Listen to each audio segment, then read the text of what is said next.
Naperwisyo naman ang maraming residente sa kakaibang trip ng lalaking lulong umano sa droga sa Davao City.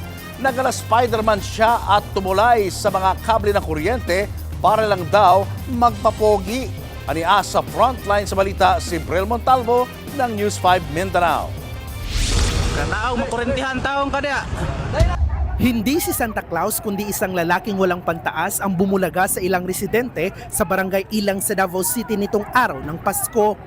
Ang lalaki nag-ala Spider-Man pa at tumulay sa mga kable. Makurentihan ng taong kada. Kanaog na. Kaya imong mga anak, dagulat. Paulit-ulit siyang pinakiusapan ng mga residente na bumaba na pero ayaw niyang magpaawat. Pinagpatuloy pa niya ang paglalakad sa mga bubong at pagtawid sa mga kable ng kuryente. Hindi na nakunan sa video ang mga sumunod na pangyayari pero sandali raw na bumaba ang lalaki at umakyat sa poste ng kuryente. Dito niya ipinagpatuloy ang pagtulay sa mga kable ng kuryente. Pansamantalang pinatay ang supply ng kuryente sa lugar para hindi makuryente ang lalaki. Pero nagdulot naman niya ng matinding traffic.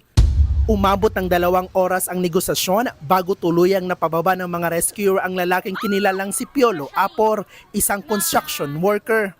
Nang tanungin kung bakit niya ito ginawa, Nagawa ko lang yun kasi gusto kong magpapogi, magpasikat. Sikat lang.